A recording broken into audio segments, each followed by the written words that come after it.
Pizza, burger, sandwich, chats, masala items, oily, spicy, ಕೇಳಿದ್ರೇನೆ ಬಾಯಲ್ಲಿ ನೀರು ಇರುತ್ತಲ್ವಾ? ಹೌದು, ಇವೆಲ್ಲವೂ ಕೂಡ ನಾಲಿಗೆಗೆ ಸಖತ್ ರುಚಿ ಕೊಡುವ, ಅಷ್ಟೇ ಹೊಟ್ಟೆಗೆ ಆರೋಗ್ಯಕ್ಕೆ ತೊಂದರೆ ಕೊಡುವಂತಹ ಜಂಕ್ ಫುಡ್ಸ್ನಿಂದ ಸಾಕಷ್ಟು ಅಡ್ಡ ಪರಿಣಾಮಗಳಿದೆ. ಹಾಗಾದ್ರೆ ಇದನ್ನ ಮನಗಂಡಿರುವಂತಹ ಕೇಂದ್ರ ಸರ್ಕಾರ ಈಗ ಹೊಸ ನಿರ್ಧಾರಕ್ಕೆ ಬಂದಿದೆ. ಅದೇನು ಅಂದ್ರೆ ಶೈಕ್ಷಣಿಕ ಸಂಸ್ಥೆಗಳ ಸುತ್ತಮುತ್ತ ಅಂದ್ರೆ ಶಾಲಾ ಕಾಲೇಜುಗಳ ಸುತ್ತಮುತ್ತ ಈ ರೀತಿ ಜಂಕ್ ಫುಡ್ಸ್ ಹಾಗೂ ಕೂಲ್ ಡ್ರಿಂಕ್ಸ್ ಅನ್ನ ಬ್ಯಾನ್ ಮಾಡಬೇಕು ಅಂತ ಡಿಸೈಡ್ ಮಾಡಿದೆ. ಹಾಗಾದ್ರೆ ಈ ಹೊಸ ಕಾನೂನು, ಹೊಸ ನಿಯಮ ವಿದ್ಯಾರ್ಥಿಗಳಿಗೆ ಶಿಕ್ಷೆನಾ ಅಥವಾ ಅವರ ಆರೋಗ್ಯಕ್ಕೆ ರಕ್ಷಣಾ? ಈ ಬಗ್ಗೆ ಚರ್ಚೆ ಮಾಡುವಂತಹ ವಿಶೇಷ ಕಾರ್ಯಕ್ರಮವೇ ಡೇಂಜರ್ ಜಂಕ್ ಫುಡ್.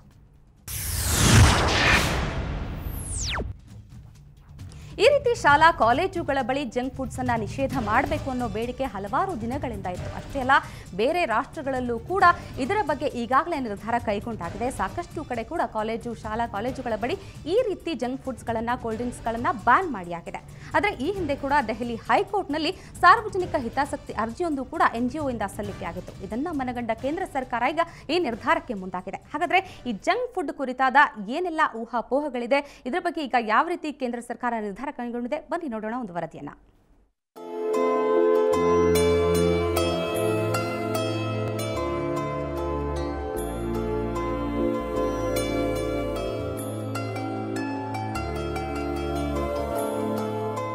ಹೀಗೆ ಪಾನಿಪುರಿ ಮೆಲ್ಲುತ್ತಾ, ಪಿಜ್ಜಾ, ಬರ್ಗರ್ ತಿನ್ನುತ್ತಾ ಹರಟೆ ಹೊಡೆಯೋದಂದ್ರೆ ಸ್ಟೂಡೆಂಟ್ಸ್ಗೆ ತುಂಬಾನೇ ಇಷ್ಟ. ಆದರೆ ಈ ಜಂಕ್ ಫುಡ್ ಆರೋಗ್ಯ ಕೆಡಿಸುತ್ತೆ ಅಂತ ಶಾಲಾ ಕಾಲೇಜ್ ಕ್ಯಾಂಟೀನ್ನಲ್ಲಿ ಹಾಗೂ ಅನುಪಾಸಿನಲ್ಲಿ ಮೋಸ್ಟ್ ಡೇಂಜರಸ್ ಜಂಕ್ ಫುಡ್ ಹಾಗೂ ಕಾರ್ಬೊನೇಟ್ ಪಾನೀಯಗಳ ಮಾರಾಟ ನಿಷೇಧಕ್ಕೆ ಈಗಾಗಲೇ ಸುಪ್ರೀಂ ಕೋರ್ಟ್ ಆದೇಶ ನೀಡಿದೆ. ಈ ಆದೇಶಕ್ಕೆ ವಿದ್ಯಾರ್ಥಿಗಳು ಅಸಮಾಧಾನ ವ್ಯಕ್ತಪಡಿಸಿದ್ದಾರೆ. Junk foods, mostly people these children depend on canteens and other sorts of stuff like. So I mean, canteen things and all should be prohibited according to me. And instead of these chips and all, puris and this sort of things should be replaced. According to me, that's the only suggestion. Junk foods ತಿನ್ನೋದೇನು ತಪ್ಪಲ್ಲ, but over ಆಗಿ ತಿನ್ನಬಾರ್ದು ಅಷ್ಟೇ. You lead some genetic disorders ಆಗುತ್ತೆ. Over ಆಗಿ ತಿನ್ನಬಾರ್ದು, ban ಎಲ್ಲ ಮಾಡೋಕೆ ಹೋಗಬಾರ್ದು. ಅದಕ್ಕೆ ಒಂದು ರೇಂಜಿಗೆ ಇರಲೇಬೇಕು. ಜಂಕ್ ಫುಡ್ ಸ್ವಲ್ಪ ಇರಬೇಕು.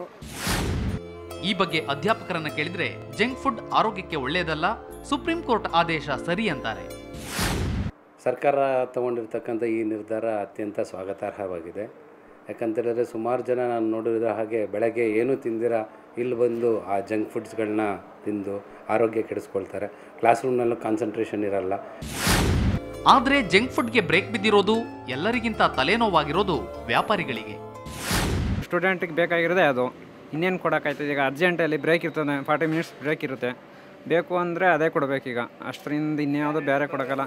ಇನ್ನೇನು ರೈಸ್ ಬಾತ್ ಕೊಡೋಕ್ಕಲ್ಲ, ಇಡ್ಲಿ ಕೊಡೋಕ್ಕಲ್ಲ. ರಜಾ ಬರುತ್ತೆ 2 ತಿಂಗಳು 3 ತಿಂಗಳು. ಐದರಿಂದ ಈ ಫುಡ್ಡೇ ಕೊಟ್ಟರೆ ಒಳ್ಳೇದು ಹುಡುಗರಿಗೆ. ಇಲ್ಲ ಬೇರೆದಾದ್ರೆ ಆಗಲ್ಲ, ವರ್ಕೌಟ್ ಆಗಲ್ಲ, ಮಾಡೋದಕ್ಕೂ ಇದಾಗಲ್ಲ. ಇದರಿಂದ ಇದು ಮಾಡೋಕ್ಕಾಗಲ್ಲ. ಸ್ಯಾಂಡ್ವಿಚ್ ಬರ್ಗರ್ ಬಿಟ್ರೆ ಅದು ಮಾಡಿದವ್ರೆ ನಮ್ಮ ಕ್ಯಾಂಟೀನ್ನೇ ಮುಚ್ಚಬೇಕಾಗಿರ್ತದೆ. ಅದರಲ್ಲೇ ಲಾಭ, ಇನ್ನೇನರಲ್ಲಿ ಚಾಕ್ಲೇಟಲ್ಲೆಲ್ಲ ಲಾಭನೇ ಆಗಲ್ಲ. ಅದೇ ಮುಖ್ಯ ಕ್ಯಾಂಟೀನಿಗೆ. ಅದಿಲ್ಲ ಅಂದರೆ ಇನ್ನು ಕ್ಯಾಂಟೀನೇ ಇಲ್ಲ, ಕ್ಯಾಂಟೀನ್ನೇ ಮುಚ್ಚಾಕಬೇಕಾಗಿರ್ತದೆ. ನಾಲಿಗೆಗೆ ರುಚಿ ನೀಡೋ ಜಂಕ್ ಫುಡ್ ಮೊರೆ ಹೋಗಿ ಆರೋಗ್ಯ ಹಾಳು ಮಾಡ್ಕೋಬೇಡಿ. ಜಂಕ್ ಫುಡ್ಸ್ ಇಂದ ಅನೇಕ ದೈಹಿಕ ಸಮಸ್ಯೆಗಳು ಮತ್ತೆ ಮಾನಸಿಕ ಸಮಸ್ಯೆಗಳು ವಿದ್ಯಾರ್ಥಿಗಳಲ್ಲಿ ವಿಶೇಷವಾಗಿ ನಾವು ಇವತ್ತು ನೋಡ್ತಾ ಇದ್ದೀವಿ. ಯಾಕಂದ್ರೆ ಜಂಕ್ ಫುಡ್ಸ್ ಅಲ್ಲಿ ಸಾಮಾನ್ಯವಾಗಿ ಅವುಗಳಿಗೆ ಒಳ್ಳೆ ಆಕರ್ಷಕ ಬಣ್ಣ ಬರಲಿ ಅಂತ ಒಂದು ಕೃತಕವಾದ ಬಣ್ಣವನ್ನು ಸೇರಿಸಿರ್ತಾರೆ. ಮತ್ತು ಹಾಗೇನೆ ರುಚಿ ಬರಲಿ ಅಂತ ಕೆಲವು ರುಚಿಕಾರಕಗಳನ್ನ ಸೇರಿಸಿರ್ತಾರೆ, ಕೃತಕವಾದ ರಾಸಾಯನಿಕಗಳು. ಹಾಗೆಯೇ ಪ್ರಿಸರ್ವೇಟಿವ್ಸ್, ಅದು ಬೇಗ ಹಾಳಾಗದೇ ಇರಲಿ ಅಂತ ಸೇರಿಸಿರುವಂತಹ ಪ್ರಿಸರ್ವೇಟಿವ್ಸ್. ಈ ಎಲ್ಲವುಗಳು ಕೂಡ ನಮ್ಮ ದೇಹಕ್ಕೆ ಅಂದರೆ ನಮ್ಮ ಆರೋಗ್ಯಕ್ಕೆ ಮಾರಕವಾದವುಗಳು. ಈ ಸಾಮಾನ್ಯವಾದ ಈ ಅಸಿಡಿಟಿ ಸಮಸ್ಯೆಯಿಂದ ಹಿಡಿದು ಅಲ್ಸರ್ವರೆಗೂ ಇದು ಕಾರಣ ಆಗಬಹುದು.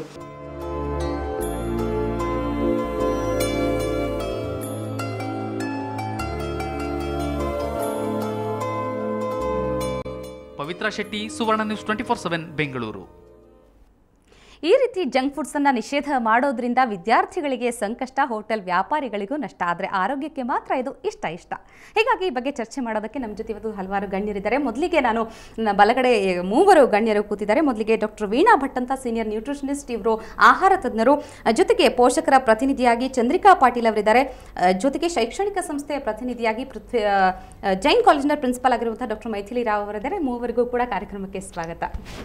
ಇನ್ನು ನನ್ನ ಎಡಗಡೆ ಕೂತಿದ್ದಾರೆ ವಿದ್ಯಾರ್ಥಿನಿ ಸ್ಟೂಡೆಂಟ್ಸ್ ರಿಪ್ರೆಸೆಂಟೇಟಿವ್ 3 ಜನ ಸ್ಟ್ರಾಂಗ್ ಆಗಿ ಬಂದಿದ್ದಾರೆ. ಹಾಗಾದ್ರೆ ರಶ್ಮಿ, ವರ್ಷ ಹಾಗೂ ನಯನ ಎಲ್ರಿಗೂ ಕೂಡ ಕಾರ್ಯಕ್ರಮಕ್ಕೆ ಸ್ವಾಗತ. ಸೊ ಮೊದಲಿಗೆ ನಾನು ಆಹಾರ ತಜ್ಞರಿಂದ ಶುರು ಮಾಡ್ತೀನಿ, ವೈಜ್ಞಾನಿಕವಾಗಿ ಏನು ಹೇಳ್ತಾರೆ ಇದಕ್ಕೆ ಅಂತ. ಸೊ ಜಂಕ್ ಫುಡ್ಸ್ ಅಂದರೆ ಕನ್ನಡದಲ್ಲಿ ಅಚ್ಚುಕಟ್ಟಾಗಿ ಹೇಳಬೇಕು ಅಂದರೆ ಕಡಿಮೆ ಪೋಷಕಾಂಶವುಳ್ಳಂಥ ಆಹಾರ ಅಂತಲೇ ಹೇಳಾಗಿದೆ. ಹೌದು. ಸೊ ಕುರುಕಲು ತಿಂಡಿಗಳು ಅಂದಿದ ತಕ್ಷಣ ನಮ್ಮ ಮನಸ್ಸಿಗೆ ಬರೋದು ಪಿಜ್ಜಾ, ಬರ್ಗರ್, ಚಿಪ್ಸ್, ಬಜ್ಜಿ, ಬೋಂಡ, ಹಪ್ಪಳ ಸಂಡಿಗೆ ಎಲ್ಲ ದೋ ಇಟ್ ಇಸ್ ಟ್ರೆಡಿಷ್ನಲ್ ಅಂದ್ರೂ ನಾವು ಜಾಸ್ತಿ ತಿನ್ನೋಕ್ಕೆ ಇಷ್ಟಪಡ್ತೀವಿ. ಪ್ರತಿಯೊಬ್ಬರು ದೊಡ್ಡವರೇ ಆಗಲಿ ಚಿಕ್ಕವರೇ ಆಗಲಿ ಜಾಸ್ತಿ ತಿನ್ನಬೇಕು ಅಂತ ಅನಿಸುತ್ತೆ. ಒಂದ್ಸಲ ತಿಂದಿದ ತಕ್ಷಣ ಅದ್ರದ್ದು ಇತಿಮಿತಿನೇ ಇರೋದಿಲ್ಲ, ಕಂಟಿನ್ಯೂಸ್ ಆಗಿ ತಿಂತಾ ಹೋಗ್ತೀವಿ. ಮತ್ತು ಜಂಕ್ ಫುಡ್ಸ್ ತಿನ್ನೋದ್ರಿಂದ ಹಾಳು ಅಂತ ಏನಿಲ್ಲ, ಕ್ಯಾಲರಿ ಡೆನ್ಸ್ ರಿಚ್ ಫುಡ್ ಅದಷ್ಟೇ. ಎಲ್ಲವೂ ಕೂಡ ಹಿತಮಿತವಾಗಿ ತಿನ್ಬೇಕು. ಯಾವುದೇ ಪದಾರ್ಥ ಆದ್ರೂ ಮಿತವಾಗಿರ್ಬೇಕು. ಅದಕ್ಕೋಸ್ಕರ ಯಾವಾಗ ತಿನ್ಬೇಕು, ಎಷ್ಟು ತಿನ್ಬೇಕು ಅನ್ನೋ ಇದಿದ್ರೆ ಡೆಫಿನೆಟ್ ಆಗಿ ಜಂಕ್ ಫುಡ್ ಇಂದ ಅಂತ ಡೇಂಜರಸ್ ಇದೇನಿಲ್ಲ. ಸೊ ತಿಂಗಳಿಗೊಂದ್ಸಲ ಮಕ್ಕಳು obviously they last for it. ತಿಂಗಳಿಗೊಂದ್ಸಲ ನಾವು ಅರ್ಥ ಮಾಡಿಕೊಂಡು ಪೇರೆಂಟ್ಸ್ ಆದವರು ಆಗಲಿ ಅಥವಾ ಸ್ಕೂಲ್ನಲ್ಲೇ ಆಗಲಿ ಏನಾದರೂ ಒಂದು ಎಜುಕೇಷನ್ ಕೊಟ್ಟು ಎಷ್ಟು ತಿನ್ನಬೇಕು ಅಂತ ಹೇಳ್ಕೊಟ್ರೆ ಡೆಫಿನೆಟ್ ಆಗಿ ಮಕ್ಕಳು ತಿಳ್ಕೊತಾರೆ. ಓಕೆ, ಡಾಕ್ಟರ್ ಮೈಥಿಲಿ ಅವರೇ, ನೀವೇನು ಹೇಳ್ತೀರಿ? ಈಗ ಒಂದು ಕಾಲೇಜ್ನ ಪ್ರಿನ್ಸಿಪಲ್ ಆಗಿದ್ರೆ, ಸೊ ಸ್ಟೂಡೆಂಟ್ಸ್ನ ಮೆಂಟಾಲಿಟಿ ನಿಮ್ಗೆ ಗೊತ್ತಿರುತ್ತೆ. ಸೊ ಜಂಕ್ ಫುಡ್ಸ್ ಜಾಸ್ತಿ ಅಟ್ರಾಕ್ಟ್ ಆಗೋದೇ ಹೆಚ್ಚಾಗಿ ಸ್ಟೂಡೆಂಟ್ಸ್ ಅಂತ ಹೇಳ್ತಾರೆ. ಸೊ ಈ ಒಂದು ನಿರ್ಧಾರ ಎಷ್ಟು ಅವಶ್ಯಕವಾಗಿತ್ತು ಅಂತ? ಸರ್ಕಾರದ ನಿರ್ಧಾರ ಅದ್ರ ಹಿನ್ನೆಲೆಯಲ್ಲಿ ಇರೋದು ಒಂದು ವಿಚಾರ ಒಂದು ಸರಾಹನೀಯವಾಗಿದೆ. ಆದರೆ ಅದು ಎಷ್ಟು ಮಟ್ಟಿಗೆ ಅದು ಪ್ರಾಕ್ಟಿಕಲ್ ಆಗಿದೆ ಅಂತ ನೋಡ್ಬೇಕು ನಾವು. ಈ ವಯಸ್ಸಲ್ಲಿ ಎಸ್ಪೆಷಲಿ ಕಾಲೇಜ್ ಸ್ಕೂಲಲ್ಲಂತೂ ಅದು ಕಂಟ್ರೋಲಲ್ಲಿ ಇದ್ದೇ ಇರುತ್ತೆ. ಸ್ಕೂಲಲ್ಲಿ ಬರೋವಾಗ ಮಕ್ಕಳು ಲಂಚ್ ಬಾಕ್ಸ್ ತೊಗೊಂಡು ಬರ್ತಾರೆ. ಕಾಲೇಜಲ್ಲಿ ಅದು ಕಂಟ್ರೋಲಲ್ಲಿ ಇರೋದಿಲ್ಲ. ಮಕ್ಕಳು ಲಂಚ್ ಬಾಕ್ಸ್ ತೊಗೊಂಡು ಬರೋದಿಲ್ಲ. ನಮ್ಮ ಪೇರೆಂಟ್ಸ್ ಮೀಟಿಂಗಲ್ಲೆಲ್ಲ ಪೇರೆಂಟ್ಸು ಅದೊಂದು ದೊಡ್ಡ ಕಂಪ್ಲೇಂಟ್ ಥರ ಹೇಳ್ತಾರೆ. ನಮಗೆ ಹೇಳ್ತಾರೆ ಸ್ಟೂಡೆಂಟ್ಸಿಗೆ ಸ್ವಲ್ಪ ಹೇಳಿ ಮನೆಯಿಂದ ಡಬ್ಬ ತೊಗೊಂಡು ಬರಲಿ ಅಂತ. ಸೊ ಆ ಲೆವೆಲಲ್ಲಿ ನಾವು ಕಂಟ್ರೋಲ್ ಮಾಡೋಕ್ಕಾಗಲ್ಲ ಅದನ್ನು. ಅವ್ರು ಏನು ತಿಂತಾರೋ ಅವರು ತಿನ್ಕೊಂಡು ಹೋಗ್ತಾರೆ. ಬಟ್ ನಾವು ಏನು ಮಾಡಬಹುದು ಅಂದರೆ, as doctor Bhat pointed out, ಅವೇರ್ನೆಸ್ಸನ್ನು, ಒಂದು ಕಾನ್ಷಿಯಸ್ನೆಸ್, ಒಂದು ಅವೇರ್ನೆಸ್ ಡ್ರೈವ್ ಮಾಡ್ಕೊಂಡು ಹೋದರೆ ಯಾವಾಗ ತಿನ್ನಬಹುದು. ಬಿಕಾಸ್ ಜಾಸ್ತಿ ಅವರು ಖಾಲಿ ಹೊಟ್ಟೆನಲ್ಲಿ ತಿಂತಾರೆ ಇದನ್ನೆಲ್ಲ, ಅದು ತುಂಬ ಹಾನಿಕರವಾಗಿರುತ್ತೆ. ಸೊ ಖಾಲಿ ಹೊಟ್ಟೆನಲ್ಲಿ ತಿನ್ನೋದು ಬಿಟ್ಬಿಟ್ಟು ಸ್ವಲ್ಪ ಹೊಟ್ಟೆನಲ್ಲಿ ಏನಾದರೂ ಗುಡ್ ಫುಡ್ ಹೋಗಿದ್ಮೇಲೆ, ಒಳ್ಳೆ ಫುಡ್ ಹೋಗಿದ್ಮೇಲೆ ಅದನ್ನು ತಿಂದರೆ ಅಷ್ಟು ಆರೋಗ್ಯಕ್ಕೆ ತಿನ್ಬಿಡೋಣ, ಆಮೇಲೆ ಬಾಯಿ ಚಪ್ಪಲಕ್ಕೆ ತಿನ್ನೋಣ ಅಂತ ಹೇಳ್ತಿದ್ದೀವಿ. ಸೊ ವರ್ಷ ಏನ್ ಹೇಳ್ತೀರಾ?